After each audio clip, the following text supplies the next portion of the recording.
The Age of Innocence by Edith Wharton. Book 2, Chapter 33. It was, as Mrs. Archer smilingly said to Mrs. Welland, a great event for a young couple to give their first big dinner. The Newland Archers, since they had set up their household, had received a good deal of company in an informal way. Archer was fond of having 3 or 4 friends to dine, and May welcomed them with the becoming readiness of which her mother had set her the example in conjugal affairs. Her husband questioned whether, if left to herself, she would ever have asked any one to the house, but he had long given up trying to disengage her real self from the shape into which tradition and training had moulded her. It was expected that well-off young couples in New York should do a good deal of informal entertaining, and a Welland married to an Archer was doubly pledged to the tradition. But a big dinner, with a hired chef and 2 borrowed footmen, with Roman punch, roses from Henderson's, and menus on gilt-edged cards, was a different affair, and not to be lightly undertaken. As Mrs. Archer remarked, the Roman punch made all the difference, not in itself, but by its manifold implications, since it signified either canvas-backs or terrapin, 2 soups, a hot and a cold sweet, full décolletage with short sleeves, and guests of a proportionate importance. It was always an interesting occasion when a young pair launched their first invitations in the third person, and their summons was seldom refused even by the seasoned and sought after. Still, it was admittedly a triumph that the Van der Luydens, at May's request, should have stayed over in order to be present at her farewell dinner for the Countess Olenska. The 2 mothers-in-law sat in May's drawing-room on the afternoon of the great day, Mrs. Archer writing out the menus on Tiffany's thickest gilt-edged Bristol, while Mrs. Welland superintended the placing of the palms and standard lamps. Archer, arriving late from his office, found them still there. Mrs. Archer had turned her attention to the name-cards for the table, and Mrs. Welland was considering the effect of bringing forward the large gilt sofa, so that another corner might be created between the piano and the window. May, they told him, was in the dining-room, inspecting the mound of Jacqueminot roses and maidenhair in the centre of the long table, and the placing of the Maillard bonbons in open-work silver baskets between the candelabra. On the piano stood a large basket of orchids which Mr. van der Luyden had had sent from Skuytercliff. Everything was, in short, as it should be on the approach of so considerable an event. Mrs. Archer ran thoughtfully over the list, checking off each name with her sharp gold pen. Henry van der Luyden, Louisa, the Lovell Mingotts, the Reggie Chiverses, Lawrence Lefferts and Gertrude. Yes, I suppose May was right to have them. The Selfridge Merrys, Sillerton Jackson, Van Newland and his wife. How time passes! It seems only yesterday that he was your best man, Newland. And Countess Olenska. Yes, I think that's all. Mrs. Welland surveyed her son-in-law affectionately. No one can say, Newland, that you and May are not giving Ellen a handsome send-off. Ah, well, said Mrs. Archer, I understand May's wanting her cousin to tell people abroad that we're not quite barbarians. I'm sure Ellen will appreciate it. She was to arrive this morning, I believe. It will make a most charming last impression. The evening before sailing is usually so dreary, Mrs. Welland cheerfully continued. Archer turned toward the door, and his mother-in-law called to him, "Do go in and have a peep at the table, and don't let May tire herself too much." But he affected not to hear, and sprang up the stairs to his library. The room looked at him like an alien countenance composed into a polite grimace, and he perceived that it had been ruthlessly tidied and prepared, by a judicious distribution of ash-trays and cedarwood boxes, for the gentlemen to smoke in. Ah, well, he thought, it's not for long, and he went on to his dressing-room. 10 days had passed since Madame Olenska's departure from New York. During those 10 days Archer had had no sign from her but that conveyed by the return of a key wrapped in tissue-paper and sent to his office in a sealed envelope addressed in her hand. This retort to his last appeal might have been interpreted as a classic move in a familiar game, but the young man chose to give it a different meaning. She was still fighting against her fate, but she was going to Europe, and she was not returning to her husband. Nothing, therefore, was to prevent his following her, and once he had taken the irrevocable step, and had proved to her that it was irrevocable, he believed she would not send him away. This confidence in the future had steadied him to play his part in the present. It had kept him from writing to her, or betraying by any sign or act his misery and mortification. It seemed to him that in the deadly silent game between them the trumps were still in his hands, and he waited. There had been, nevertheless, moments sufficiently difficult to pass, as when Mr. Letterblair, the day after Madame Olenska's departure, had sent for him to go over the details of the trust which Mrs. Manson Mingott wished to create for her granddaughter. For a couple of hours Archer had examined the terms of the deed with his senior, all the while obscurely feeling that if he had been consulted it was for some reason other than the obvious one of his cousinship, and that the close of the conference would reveal it. "Well, the lady can't deny that it's a handsome arrangement," Mr. Letterblair had summed up, after mumbling over a summary of the settlement. "In fact, I'm bound to say she's been treated pretty handsomely all round." "All round?" Archer echoed with a touch of derision. "Do you refer to her husband's proposal to give her back her own money?" Mr. Letterblair's bushy eyebrows went up a fraction of an inch. "My dear sir, the law's the law, and your wife's cousin was married under the French law. It's to be presumed she knew what that meant." "Even if she did, what happened subsequently?" But Archer paused. Mr. Letterblair had laid his pen-handle against his big corrugated nose, and was looking down it with the expression assumed by virtuous elderly gentlemen when they wish their youngers to understand that virtue is not synonymous with ignorance. "My dear sir, I've no wish to extenuate the Count's transgressions, but on the other side I wouldn't put my hand in the fire. Well, that there hadn't been tit for tat with the young champion." Mr. Letterblair unlocked a drawer and pushed a folded paper toward Archer. "This report the result of discreet inquiries." And then, as Archer made no effort to glance at the paper or to repudiate the suggestion, the lawyer somewhat flatly continued: "I don't say it's conclusive, you observe, far from it, but straws show, and on the whole it's eminently satisfactory for all parties that this dignified solution has been reached." "Oh, eminently," Archer assented, pushing back the paper. A day or two later, on responding to a summons from Mrs. Manson Mingott, his soul had been more deeply tried. He had found the old lady depressed and querulous. "You know she's deserted me," she began at once, and without waiting for his reply. "Oh, don't ask me why. She gave me so many reasons that I've forgotten them all. My private belief is that she couldn't face the boredom.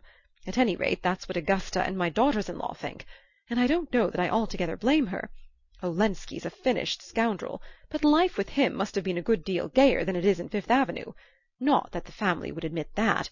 They think Fifth Avenue is heaven with the Rue de la Paix thrown in. And poor Ellen, of course, has no idea of going back to her husband. She held out as firmly as ever against that. So she's to settle down in Paris with that fool Medora. Well, Paris is Paris, and you can keep a carriage there on next to nothing. But she was as gay as a bird, and I shall miss her." 2 tears, the parched tears of the old, rolled down her puffy cheeks and vanished in the abysses of her bosom. "All I ask is," she concluded, "that they shouldn't bother me any more. I must really be allowed to digest my gruel." And she twinkled a little wistfully at Archer. It was that evening, on his return home, that May announced her intention of giving a farewell dinner to her cousin. Madame Olenska's name had not been pronounced between them since the night of her flight to Washington, and Archer looked at his wife with surprise. "A dinner? Why?" he interrogated. Her colour rose. "But you like Ellen. I thought you'd be pleased." "It's awfully nice, your putting it that way, but I don't really see—" "I mean to do it, Newland," she said, quietly rising and going to her desk. "Here are all the invitations written. Mother helped me. She agrees that we ought to." She paused, embarrassed and yet smiling, and Archer suddenly saw before him the embodied image of the family. "Oh, all right," he said, staring with unseeing eyes at the list of guests that she had put in his hand. When he entered the drawing-room before dinner, May was stooping over the fire and trying to coax the logs to burn in their unaccustomed setting of immaculate tiles. The tall lamps were all lit, and Mr. van der Luyden's orchids had been conspicuously disposed in various receptacles of modern porcelain and knobby silver. Mrs. Newland Archer's drawing-room was generally thought a great success. A gilt bamboo jardinière, in which the primulas and cinerarias were punctually renewed, blocked the access to the bay window, where the old-fashioned would have preferred a bronze reduction of the Venus of Milo, The sofas and armchairs of pale brocade were cleverly grouped about little plush tables densely covered with silver toys, porcelain animals, and efflorescent photograph frames, and tall rosy-shaded lamps shot up like tropical flowers among the palms. "I don't think Ellen has ever seen this room lighted up," said May, rising flushed from her struggle, and sending about her a glance of pardonable pride. The brass tongs which she had propped against the side of the chimney fell with a crash that drowned her husband's answer, and before he could restore them Mr. and Mrs. van der Luyden were announced. The other guests quickly followed, for it was known that the van der Luydens liked to dine punctually. The room was nearly full, and Archer was engaged in showing to Mrs. Selfridge Merry a small, highly varnished Verbeckhoven study of sheep which Mr. Welland had given May for Christmas, when he found Madame Olenska at his side.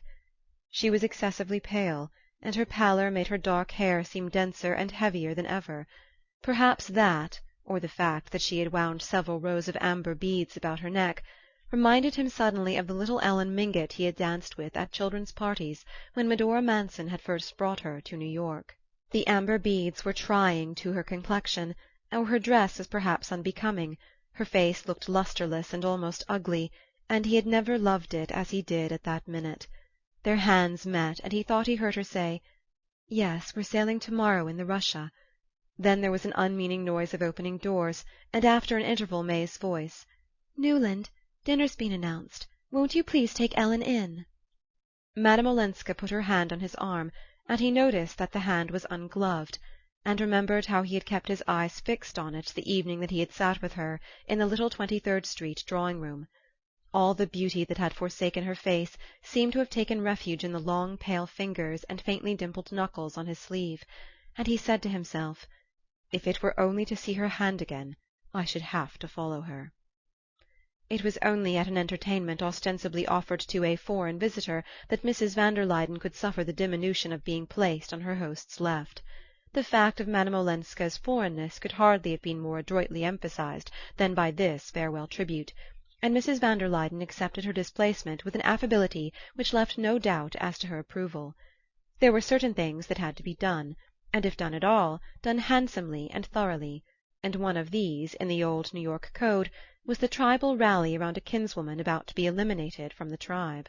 There was nothing on earth that the Wellands and Mingotts would not have done to proclaim their unalterable affection for the Countess Olenska, now that her passage for Europe was engaged, and Archer, at the head of his table, sat marvelling at the silent, untiring activity with which her popularity had been retrieved, grievances against her silenced, her past countenanced, and her present irradiated by the family approval. Mrs. van der Luyden shone on her with the dim benevolence which was her nearest approach to cordiality, and Mr. van der Luyden, from his seat at May's right, cast down the table glances plainly intended to justify all the carnations he had sent from Skuytercliff. Archer, who seemed to be assisting at the scene in a state of odd imponderability, as if he floated somewhere between chandelier and ceiling, wondered at nothing so much as his own share in the proceedings. As his glance travelled from one placid, well-fed face to another, he saw all the harmless-looking people engaged upon May's canvas-backs as a band of dumb conspirators, and himself and the pale woman on his right as the centre of their conspiracy. And then it came over him, in a vast flash made up of many broken gleams, that to all of them he and Madame Olenska were lovers, lovers in the extreme sense peculiar to foreign vocabularies. He guessed himself to have been for months the centre of countless silently observing eyes and patiently listening ears. He understood that, by means as yet unknown to him, the separation between himself and the partner of his guilt had been achieved, and that now the whole tribe had rallied about his wife on the tacit assumption that nobody knew anything or had ever imagined anything, and that the occasion of the entertainment was simply May Archer's natural desire to take an affectionate leave of her friend and cousin. It was the old New York way of taking life without effusion of blood, the way of people who dreaded scandal more than disease, who placed decency above courage, and who considered that nothing was more ill-bred than scenes, except the behaviour of those who gave rise to them. As these thoughts succeeded each other in his mind, Archer felt like a prisoner in the centre of an armed camp. He looked about the table and guessed at the inexorableness of his captors from the tone in which, over the asparagus from Florida, they were dealing with Beaufort and his wife. "It's to show me," he thought. What would happen to me? And a deathly sense of the superiority of implication and analogy over direct action, and of silence over rash words, closed in on him like the doors of the family vault. He laughed, and met Mrs. van der Luyden's startled eyes. "You think it laughable?" she said, with a pinched smile. "Of course, poor Regina's idea of remaining in New York has its ridiculous side, I suppose." And Archer muttered, "Of course." At this point he became conscious that Madame Olenska's other neighbour had been engaged for some time with the lady on his right. At the same moment he saw that May, serenely enthroned between Mr. van der Luyden and Mr. Selfridge Merry, had cast a quick glance down the table. It was evident that the host and the lady on his right could not sit through the whole meal in silence. He turned to Madame Olenska, and her pale smile met him. "Oh, do let's see it through," it seemed to say. "Did you find the journey tiring?" he said, in a voice that surprised him by its naturalness; and she answered that, on the contrary, she had seldom travelled with fewer discomforts. "Except, you know, the dreadful heat in the train," she added; and he remarked that she would not suffer from that particular hardship in the country she was going to. "I never," he declared with intensity, "was more nearly frozen than once in April in the train between Calais and Paris." She said she did not wonder, but remarked that, after all, one could always carry an extra rug, and that every form of travel had its hardships; to which he abruptly returned that he thought them all of no account compared with the blessedness of getting away. She changed colour, and he added, his voice suddenly rising in pitch, "I mean to do a lot of travelling myself before long." A tremor crossed her face, and leaning over to Reggie Chivers he cried out, "I say, Reggie, what do you say to a trip round the world? Now next month, I mean. I'm game if you are." At which Mrs. Reggie piped up that she could not think of letting Reggie go till after the Martha Washington ball she was getting up for the blind asylum in Easter week, and her husband placidly observed that by that time he would have to be practising for the international polo match. But Mr. Selfridge Merry had caught the phrase "round the world," and having once circled the globe in his steam yacht, he seized the opportunity to send down the table several striking items concerning the shallowness of the Mediterranean ports. Though, after all, he added, it didn't matter, for when you'd seen Athens and Smyrna and Constantinople, what else was there? And Mrs. Merry said she could never be too grateful to Dr. Bencomb for having made them promise not to go to Naples on account of the fever. "But you must have 3 weeks to do India properly," her husband conceded, anxious to have it understood that he was no frivolous globe-trotter. And at this point the ladies went up to the drawing-room. In the library, in spite of weightier presences, Lawrence Lefferts predominated. The talk, as usual, had veered around to the Beauforts, and even Mr. van der Luyden and Mr. Selfridge Merry, installed in the honorary armchairs tacitly reserved for them, paused to listen to the younger man's philippic. Never had Lefferts so abounded in the sentiments that adorn Christian manhood and exalt the sanctity of the home. Indignation lent him a scathing eloquence, and it was clear that if others had followed his example and acted as he talked, society would never have been weak enough to receive a foreign upstart like Beaufort. No, sir, not even if he'd married a van der Luyden or a Lanning instead of a Dallas. And what chance would there have been, Lefferts wrathfully questioned, of his marrying into such a family as the Dallases, if he had not already wormed his way into certain houses, as people like Mrs. Lemuel Struthers had managed to worm theirs in his wake? If society chose to open its doors to vulgar women, the harm was not great, though the gain was doubtful. But once it got in the way of tolerating men of obscure origin and tainted wealth, the end was total disintegration, and at no distant date. "If things go on at this pace," Lefferts thundered, looking like a young prophet dressed by Poole, and who had not yet been stoned, "we shall see our children fighting for invitations to swindlers' houses, and marrying Beaufort's bastards." "Oh, I say, draw it mild," Reggie Chivers and young Newland protested, while Mr. Selfridge Merry looked genuinely alarmed, and an expression of pain and disgust settled on Mr. van der Luyden's sensitive face. "Has he got any?" cried Mr. Sillerton Jackson, pricking up his ears; and while Lefferts tried to turn the question with a laugh, the old gentleman twittered into Archer's ear. "Queer, those fellows who are always wanting to set things right. The people who have the worst cooks are always telling you they're poisoned when they dine out. But I hear there are pressing reasons for our friend Lawrence's diatribe. Typewriter this time, I understand." The talk swept past Archer like some senseless river running and running because it did not know enough to stop. He saw, on the faces about him, expressions of interest, amusement, and even mirth. He listened to the younger man's laughter, and even to the praise of the Archer Madeira, which Mr. van der Luyden and Mr. Merry were thoughtfully celebrating. Through it all he was dimly aware of a general attitude of friendliness toward himself, as if the guard of the prisoner he felt himself to be were trying to soften his captivity, and the perception increased his passionate determination to be free. In the drawing-room, where they presently joined the ladies, he met May's triumphant eyes, and read in them the conviction that everything had gone off beautifully. She rose from Madame Olenska's side, and immediately Mrs. van der Luyden beckoned the latter to a seat on the gilt sofa where she throned. Mrs. Selfridge Merry bore across the room to join them, and it became clear to Archer that here also a conspiracy of rehabilitation and obliteration was going on. The silent organization which held his little world together was determined to put itself on record as never for a moment having questioned the propriety of Madame Olenska's conduct, or the completeness of Archer's domestic felicity. All these amiable and inexorable persons were resolutely engaged in pretending to each other that they had never heard of, suspected, or even conceived possible the least hint to the contrary, and from this tissue of elaborate mutual dissimulation Archer once more disengaged the fact that New York believed him to be Madame Olenska's lover. He caught the glitter of victory in his wife's eyes, and for the first time understood that she shared the belief. The discovery roused a laughter of inner devils that reverberated through all his efforts to discuss the Martha Washington ball with Mrs. Reggie Chivers and little Mrs. Newland, and so the evening swept on, running and running, like a senseless river that did not know how to stop. At length he saw that Madame Olenska had risen and was saying good-bye. He understood that in a moment she would be gone, and tried to remember what he had said to her at dinner, but he could not recall a single word they had exchanged. She went up to May, the rest of the company making a circle about her as she advanced. The two young women clasped hands. Then May bent forward and kissed her cousin. "Certainly our hostess is much the handsomer of the two," Archer heard Reggie Chivers say in an undertone to young Mrs. Newland, and he remembered Beaufort's coarse sneer at May's ineffectual beauty.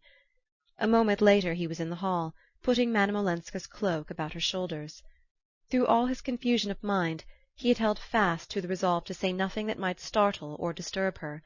Convinced that no power could now turn him from this purpose, he had found strength to let events shape themselves as they would. But as he followed Madame Olenska into the hall, he thought with a sudden hunger of being for a moment alone with her at the door of her carriage. "Is your carriage here?" he asked, and at that moment Mrs. van der Luyden, who was being majestically inserted into her sables, said gently, "We are driving dear Ellen home." Archer's heart gave a jerk, and Madame Olenska, clasping her cloak and fan with one hand, held the other out to him. "Good-bye," she said. "Good-bye, but I shall see you soon in Paris," he answered aloud. It seemed to him that he had shouted it. "Oh," she murmured, "if you and May could come." Mr. van der Luyden advanced to give her his arm, and Archer turned to Mrs. van der Luyden. For a moment, in the billowy darkness inside the big landau, he caught the dim oval of a face, eyes shining steadily, and she was gone. As he went up the steps he crossed Lawrence Lefferts coming down with his wife. Lefferts caught his host by the sleeve, drawing back to let Gertrude pass. "I say, old chap, do you mind just letting it be understood that I'm dining with you at the club to-morrow night? Thanks so much, you old brick. Good night." "It did go off beautifully, didn't it?" May questioned from the threshold of the library. Archer roused himself with a start. As soon as the last carriage had driven away he had come up to the library and shut himself in, with the hope that his wife, who still lingered below, would go straight to her room. But there she stood, pale and drawn, yet radiating the factitious energy of one who has passed beyond fatigue. "May I come and talk it over?" she asked. "Of course, if you like. But you must be awfully sleepy." "No, I'm not sleepy. I should like to sit with you a little." "Very well," he said, pushing her chair near the fire. She sat down and he resumed his seat, but neither spoke for a long time. At length Archer began abruptly. "Since you're not tired and you want to talk, there's something I must tell you. I tried to the other night." She looked at him quickly. Yes, dear. Something about yourself?" "About myself. You say you're not tired. Well, I am. Horribly tired." In an instant she was all tender anxiety. "Oh, I've seen it coming on, Newland. You've been so wickedly overworked." "Perhaps it's that. Anyhow, I want to make a break." "A break? To give up the law?" "To go away, at any rate, at once. On a long trip, ever so far off. Away from everything." He paused, conscious that he had failed in his attempt to speak with the indifference of a man who longs for a change and is yet too weary to welcome it. Do what he would, the chord of eagerness vibrated. "Away from everything," he repeated. "Ever so far? Where, for instance?"